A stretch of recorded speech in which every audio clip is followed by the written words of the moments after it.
আসসালামু আলাইকুম সবাইকে, কেমন আছেন? আলহামদুলিল্লাহ আমরা তো ভালো আছি। সকালবেলা থেকে ভিডিওটা শুরু করছি। আজকে খুবই ব্যস্ত একটা দিন আমার। আর কারণ হচ্ছে আজকে সেই রিজকে নতুন ডে কেয়ারে দিব। মানে নতুন ডে কেয়ারের আজকে ওর প্রথম দিন। সকালবেলা উঠে নাস্তা-টাস্তা করিয়ে এখন হচ্ছে ওর চুলটা বেঁধে দিচ্ছি। শেহরিজের চুলগুলি অনেক বড় হয়ে গেছে। সবাই তো বলতেছে যে চুলগুলি কেটে দিতে, কিন্তু আমি চাচ্ছি যে এখন আর কাটবো না, যেহেতু সামনে আমরা বাংলাদেশ যাব ইনশাল্লাহ, আল্লাহ চাইলে হয়তো। তো দেখা গেল যে চুলগুলি একটু বড়ই থাক। বড় চুল মেনটেন করা একটু কষ্টই আসলে। প্রত্যেক দিন চুল চিরুনি করতে হয়। যদি একদিন চুল চিরুনি না করা হয় পরের দিন এমন জট লাগে, সে রিস তো কান্নাকাটি করে জট ছুটানোর সময়। আর আমার বোনও বলে যে ওর চুলগুলি আপু কেটে দাও, কিন্তু সবাই বলতেছে, আসলে আমি কাটতেছি না।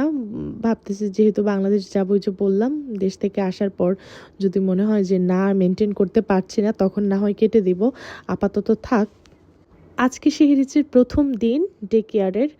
ঠিক ৪ বছর আগে ২০২২ সালের অগাস্টের ১ তারিখে শেহরিজ প্রথম ডে কেয়ারে গেছিল অ্যাঞ্জেলিকা নার্সারিতে। আজকে সেই দিনগুলির কথা মনে পড়তেছে, আপনাদের সাথে ছোট্ট একটা কাহিনী শেয়ার করি। হয়েছিল কি, যেদিন শেহরিজ প্রথম দিন ডে কেয়ারে গেছিল আমার তো মনটা খুবই খারাপ লাগছে, কারণ ও আমাকে ছেড়ে এই পর্যন্ত আসলে তখন পর্যন্ত কোথাও থাকে নাই। ২-৩ ঘন্টার জন্য কি ১ ঘন্টার জন্যও থাকে নাই। তো আমার তো খুব মন খারাপ লাগছে মেয়েকে দিয়ে এসে। আমি তো মানে ২-৩ ঘন্টা আমার কিভাবে যাবে সেই চিন্তায় আমি শেষ।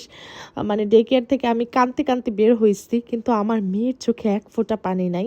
মানে ও সুন্দর মতো আমাকে বাই বলে মানে বিদায় দিয়ে দিল।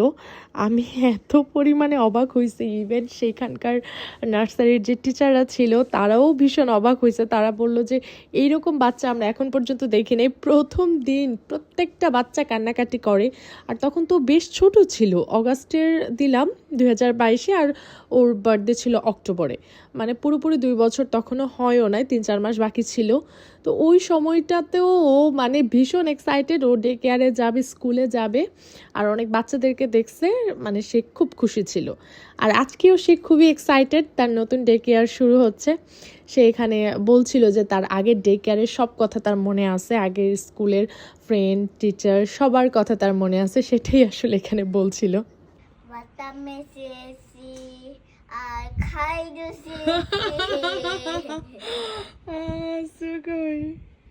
ওকে। শেরিজের পাপা আবার সকালবেলা একটু কাজে গেছিল, একটা দরকারি, সেখান থেকে আসলো। আর এই ডে কেয়ারের বাবা ভ্যারাইটিস নিয়ম, এক এক জায়গার আসলে এক এক নিয়ম।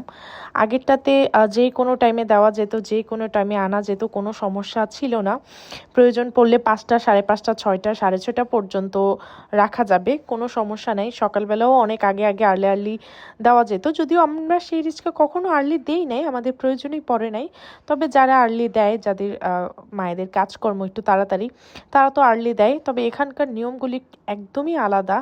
8:30টার ১ মিনিট আগে দিলে 200 ইয়েন করে জরিমানা দিতে হবে। মাঝে তো শেহরিচ অনেকদিন হইকনে গেল, তো একদিন শেহরিচের বাবা 8:30টার 2 থেকে 3 মিনিট আগে হয়তো দিয়েছে, এই জন্য 200 ইয়েন বেশি লাগবে আর কি, এরকম অবস্থা। যাই হোক, তো এই তো চলে আসলো হইকনে। আর এখানকার সিস্টেমগুলিও আলাদা। আগেরটা তো নাম্বার ছিল গেটের মধ্যে, আর এইখানে হচ্ছে কার্ড সিস্টেম।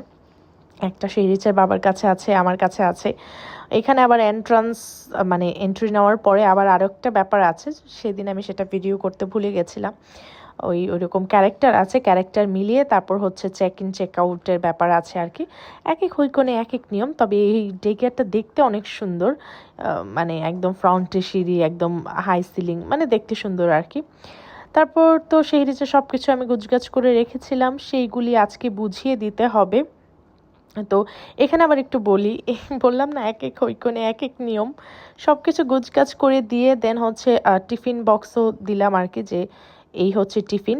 টিফিন আমি সকালে বানিয়ে দিয়েছি, তো এটা তো আর ফ্রিজে রাখার প্রয়োজন নাই, এখন ওরা আবার গরম করে দিবে না খাবার। হ্যাঁ, তো আমার কথা হচ্ছে আমি যেহেতু সকালে বানাইছি, এটা ফ্রিজে রাখার দরকার নেই, 2-2.5 ঘন্টা পরেই তো খাবে, 12:30টার দিকে।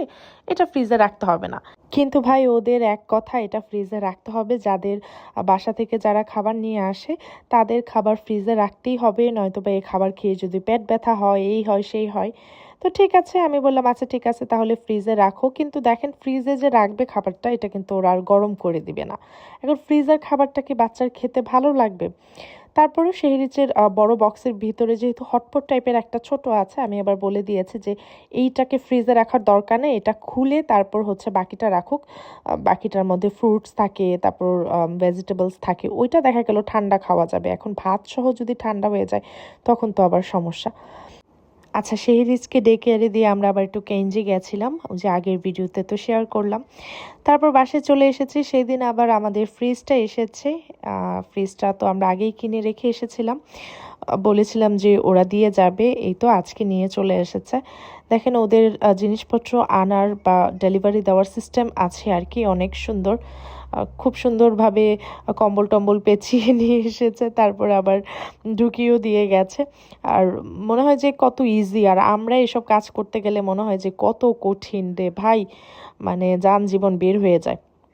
তো এই তো, আর এই যে আমার ফ্রিজ আমি এবার ডাবল ডোরের কিনেছি, দেখেই বোঝা যাচ্ছে। আগের বারের তো 5 ডোরের ছিল, তো এইরকমই দেখি সব ঘুরে ফিরে, তো এবার ভাবলাম যে একটু অন্যরকম ব্যবহার করি, তো ডাবল ডোরেরটাই কিনেছিলাম আর কি।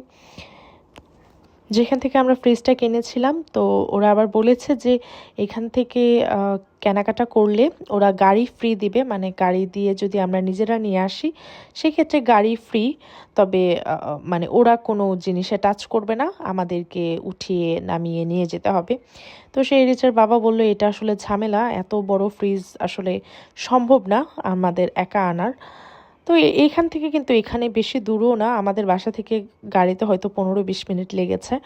আর এই তো, এই যে টেকনিক্যালি জাস্ট একটু কম্বল টম্বল পেঁচিয়ে নামিয়ে ঘরে ঢুকিয়ে দিয়ে গেছে, এই জন্য 1 মাঙের মতো লেগেছে, শুধুমাত্র ডেলিভারি চার্জ আর কোনো কিছু না। ফ্রিজের দাম তো আছেই, শুধুমাত্র এই যে দিয়ে গেছে, ঘরে ঢুকিয়ে দিয়ে গেছে, এটার জন্যই 1 মাঙের মতো খরচ হয়েছে।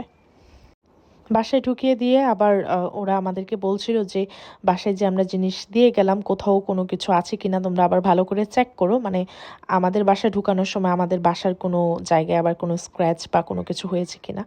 তো আমি তো আবার সামনেই ছিলাম, ভিডিওই করছিলাম, তো আমি আবার চেক করে দেখেছি যে না, কোথাও কিছু হয় নাই। এই তো, এই ছিল আমার ফ্রিজ, আর এই ছিল আমার ব্লগ। কেমন লেগেছে ভিডিওটা জানাবেন। আজকের মতো বিদায় নিচ্ছি, আল্লাহ হাফিজ।